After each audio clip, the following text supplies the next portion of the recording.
A paz do Senhor, meus queridos.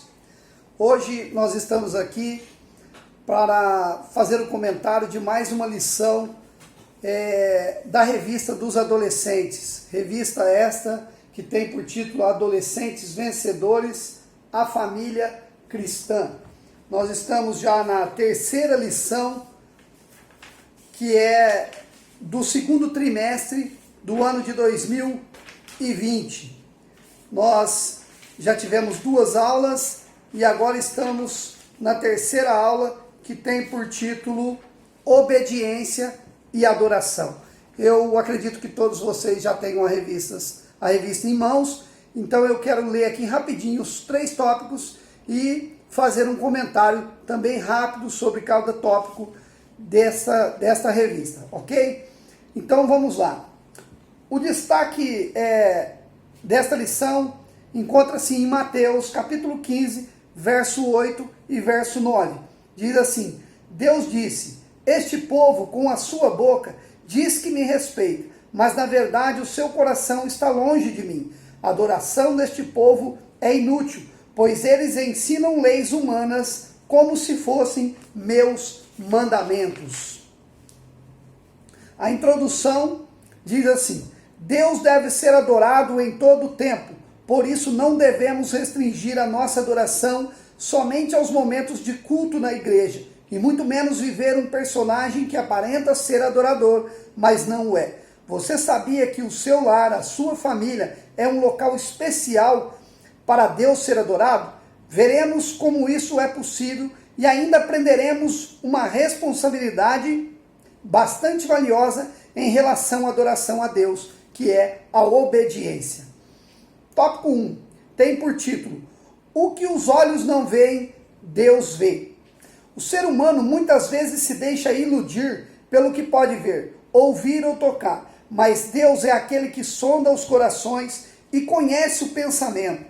Ainda que a boca fale palavras bonitas e o discurso seja parecido ao que se encontra na Bíblia, Deus realmente sabe o que se passa em nosso coração. Em Atos 5, vemos a história de Ananias e Safira, um casal que, sendo dono de uma propriedade, resolveu vendê-la e depois ofertar parte do valor recebido aos apóstolos. Você pode se perguntar: que mal há nisso? Aos olhos humanos, nenhum, mas Deus sabia que o desejo que dominava os seus corações era a vaidade, porque queriam receber reconhecimento por parte dos apóstolos e da igreja. Ananias e Safira mentiram sobre a oferta, insinuando estar entregando tudo quanto havia sido arrecadado com a venda das suas propriedades. Não haveria problema nenhum em ofertar parte do que havia arrecadado, mas a mentira e a má intenção do coração fizeram com que a oferta fosse rejeitada e ambos morressem. Lembre-se, Deus rejeita um coração segundo os desejos humanos. Você tem vivido uma vida verdadeira ou falseada? Para adorar a Deus, tem de ser de verdade e em obediência.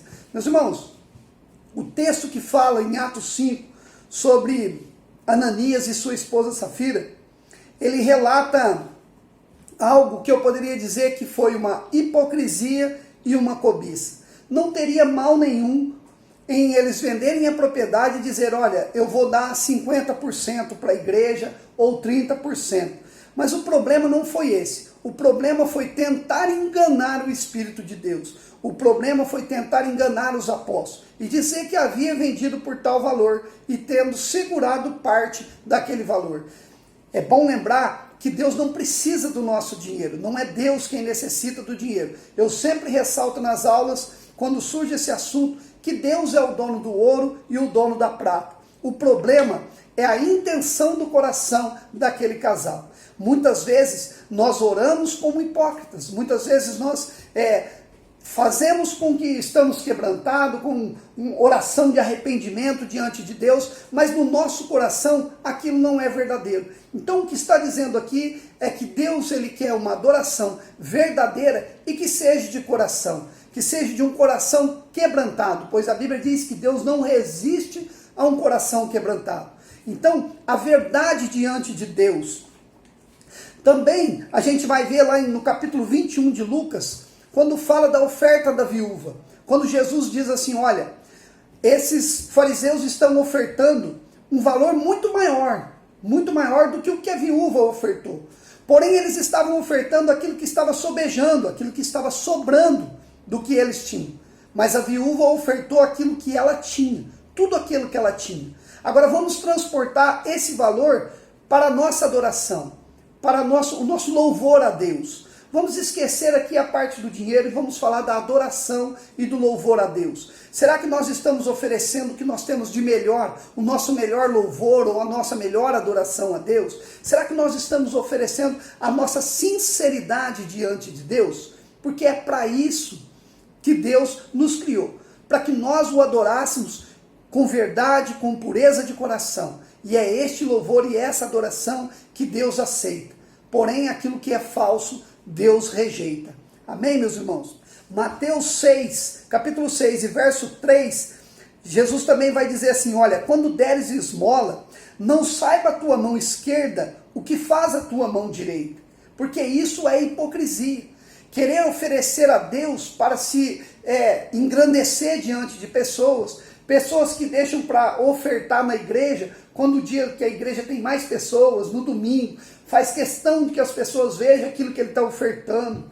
Então, isso para Deus soa como hipocrisia. Deus rejeita esse tipo de adoração e esse tipo de louvor e tipo de oferta. Deus, ele quer que você faça as coisas realmente aquilo que você tem de mais verdadeiro e de mais puro dentro do teu coração. O tópico 2 tem por título: quem ama, obedece, e quem obedece, adora a Deus. Diz assim o tópico 2: obedecer nada mais é do que submeter a vontade de alguém ou estar sob o comando de alguém. Obedecer é uma decisão, e a decisão de obedecer é um ato de amor. No Antigo Testamento, vemos que toda vez que alguém praticava pecado contra Deus, era necessário oferecer um sacrifício para se obter o perdão. E diferente do que podemos imaginar, tal situação não alegrava ao coração de Deus. Ao decidir por se afastar da vontade de Deus, dizemos que Ele não está mais na direção das nossas vidas, e sim nós mesmos. É isso que queremos? Abrir mão dos planos de Deus para satisfazer a nossa própria vontade? A Bíblia garante que Deus ordenou a sua vontade para que ela fosse obedecida, e os que a obedecessem serão felizes e jamais serão abandonados.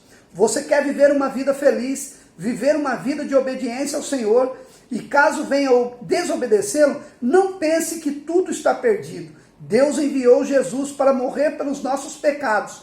Se arrependa, peça perdão a Ele e guarde em seu coração a palavra do Senhor. Meus irmãos, adoração, ela consiste em atos e atitudes que reverenciam o homem, a majestade e a grandeza do grande e poderoso Deus. Meus irmãos, obedecer, como diz lá em Samuel, obedecer é melhor do que sacrificar. Antigamente, no Antigo Testamento, as pessoas quando cometiam um pecado e desobedeciam a Deus, eles tinham que ir para o tabernáculo ou para o templo, se já houvesse o templo naquela época deles, de oferecer um sacrifício, um animal que fosse imolado, fosse morto, para que os seus pecados eles fossem apagados, para que os seus pecados fossem perdoados. Porém, nos dias de hoje, quando nós vivemos na graça, no tempo de Jesus, já com Jesus ressuscitado, essa situação ela se torna diferente. Nós não necessitamos mais de oferecer um sacrifício. Quando Samuel disse para Saul, olha, é melhor obedecer do que sacrificar. Se nós trazermos isso para os dias de hoje, muitas vezes, em relação aos pais, que é o que a lição fala sobre família, muitas vezes nós preferimos nos sacrificar do que obedecer aos nossos pais. Mas a obediência aos nossos pais é o mesmo que obedecer a Deus.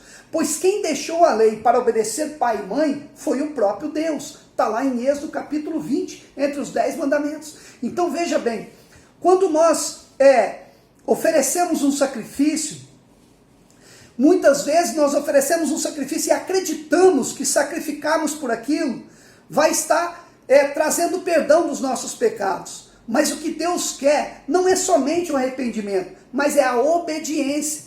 Não adianta nada. Você pede perdão para Deus hoje, você vai para a igreja, você se conserta, você aceita Jesus novamente, você reconcilia com Jesus e no outro dia você volta para as mesmas práticas mundanas que você tinha antes de cometer o pecado. Então veja bem, Deus ele está sempre pronto para nos perdoar, mas o que Deus quer é que a gente permaneça em obediência, que a gente permaneça firme no seu propósito.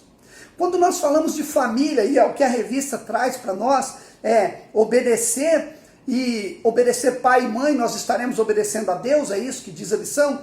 Veja bem, nós não temos aqui condições de tocar no Deus, nós não temos condições de ver o nosso Deus, mas nós temos os nossos pais que representam a Deus dentro da nossa família. São os nossos pais que vão dar direção para a nossa vida, principalmente na idade em que vocês se encontram, entre 13, 16 até 17 anos. É uma idade onde está a formação de caráter, onde você está começando a entender o propósito de Deus na sua vida, é onde você começa a ter uma visão diferente do mundo, e é nesse momento em que a importância da obediência dos pais, ela é de suma importância. Por quê? Porque é nesse período que muitas vezes, e a maioria dos adolescentes, eles passam por um período transitório, que é de criança para jovem. Qual é o período da criança para o jovem? O período da adolescência. É onde começa a aparecer ofertas mundanas, é onde você começa a receber convites para viver as práticas do mundo. Então, quando você tem essa vida de obediência com o seu pai, com a sua mãe, ou aqueles que não têm pai e mãe, como foi dito na primeira lição, mas são criados com avós, ou com tios e tias, que acaba sendo da mesma forma, é quando você lembra dos conselhos. Olha, não faça isso, se você fizer isso, o prejuízo vai ser muito grande. Então a gente começa a colocar em prática aquilo que a gente ouviu dos nossos pais. Isso é obediência. E na maioria das vezes, em 99% das vezes, nós vamos nos dar bem na vida quando nós obedecemos os nossos pais e as nossas mães. Por que razão? Porque eles já passaram por tudo que nós passamos. Eles já viveram aquilo que vocês estão vivendo. Entendeu? E além do mais, são as pessoas que mais os amam. Então é por isso que devemos obedecer os pais e as mães. Deus estabeleceu a família. Deus criou o pai e a mãe para que pudesse dar direção para a vida da criança até que ele pudesse andar sozinho com os seus próprios passos. O terceiro tópico diz assim, tem por título: obedecer aos pais é obedecer a Deus, como nós já começamos a falar. Em nossa família devemos obediência aos nossos pais.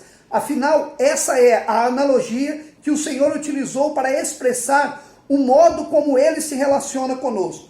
O que nos lembra também a pergunta de Samuel ao rei Saul, como eu acabei de dizer. O que é que o Senhor Deus prefere? Obediência ou oferta de sacrifício? É lógico que é a obediência. É melhor obedecer a Deus. E é assim que às vezes nós nos comportamos com os nossos pais, preferindo o sacrifício ao invés da simples ação da obediência. Não é possível viver uma vida de obediência a Deus e uma vida de desobediência aos pais. A Bíblia nos diz que obedecer aos pais, aos nossos pais, é justo. Está lá em Efésios 6:1. Já parou para pensar o porquê disso? Foi a eles que Deus confiou a tarefa de nos mostrar o caminho que devemos seguir. Por isso devemos entregar-lhes o comando de nossas vidas. Nossos pais já tiveram a nossa idade, já passaram por experiência pelas quais estamos passando, sabem como nós nos sentimos, acima de tudo, nos amam. Por isso seus conselhos são valiosos. E mais do que isso, Deus nos garante uma recompensa. Aquele que honra seus pais, ou seja, aquele que dá crédito às suas palavras, terá vida longa.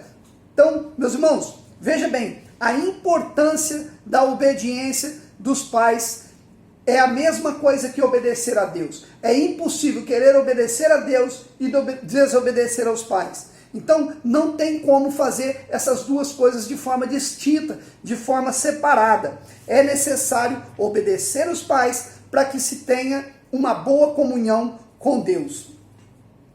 Aquele que se diz um verdadeiro crente produz bons frutos. Está lá em Gálatas 5, 22 e 23 a respeito desses frutos. Por que eu anotei aqui no papel, aquele que se diz o verdadeiro crente produz bons frutos? Nós não conhecemos o verdadeiro cristão pelos dons. Ah, mas ele fala em mistério, ele fala em línguas estranhas, ela profetiza dentro da igreja, ele interpreta as línguas estranhas que o outro fala. Veja bem, tudo isso é dom do Espírito e não vem aqui falar sobre isso. Tudo isso é muito importante, tudo isso foi Deus quem deixou e tem a sua importância dentro da igreja. Porém, nós vamos conhecer um verdadeiro cristão não é pelos dons, mas é pelos frutos que ele produz. A mansidão, o amor, a paz, a longanimidade, a benignidade, a bondade, a fé, a mansidão, a temperança, tudo isso é o que a gente vai enxergar na vida do verdadeiro cristão. Porque você já imaginou? Ah, mas a pessoa vai e fala em línguas dentro da igreja, a pessoa está a semana toda de culto na igreja, ele não perde uma escola bíblica dominical, porém, dentro de casa fala palavrão, desobedece pai e mãe, levanta a voz para os mais velhos. Então, quer dizer, não condiz com aquilo que ele vive dentro da igreja. É uma vida de aparência. E Deus rejeita a vida de aparência. Deus quer que você seja a mesma pessoa, tanto dentro da igreja, num domingo, numa escola dominical, numa vigília, quer que seja a mesma pessoa dentro de casa, convivendo com os seus irmãos, com seus avós, com seus pais. Então, veja bem, não tem como ter uma vida dupla. Deus não enxerga dessa forma. Eu costumo dizer que a gente pode esconder tudo dos nossos pais, dos pastores, dos líderes da igreja, de todos a gente consegue esconder. A gente dribla aqui, faz uma coisa ali, uma maracutaia, como diz aí, e consegue esconder. O problema é esconder de Deus. Os olhos de Deus contemplam todos, bons e ruins, justos e injustos. Amém, meus irmãos? Para concluir, quero ler a conclusão junto com vocês. Enquanto filho, você é chamado a obedecer a seus pais, mas Deus não deseja que a obediência seja um fardo. Isso é, Ele não quer que isso seja um peso para nós. Ele não quer que a gente viva uma vida de obediência, mas tendo que sofrer por isso. Algo que nos cause desânimo, Ele não quer isso. Ele nos ama e quer que tenhamos orientação para vivermos uma vida de paz e em verdade. Sua atitude para com seus pais será tida como para Deus, pois é Ele quem lhe ordena obedecê-los. Você deseja viver uma vida de adoração a Deus? Comece adorando-o em casa, obedecendo a seus pais com uma vida sincera e uma vida verdadeira. Amém, meus irmãos? Quero fazer uma oração junto com vocês aqui e a gente encerra assim essa terceira aula do segundo trimestre de 2020. Bendito Pai, eterno e bondoso Deus, graças te damos por esta oportunidade que o Senhor nos concedeu mais uma vez de estar na tua presença e de aprendermos mais com a tua palavra. Continua abrindo o nosso entendimento, Senhor. Continue, Senhor, nos dando palavras, Senhor, de ensino, para que possamos, Senhor, meu Deus, ser edificados através da tua palavra e que tenhamos uma vida de obediência e uma vida de bênçãos na tua presença. É o que te pedimos, no nome do teu Filho amado Jesus Cristo. Amém.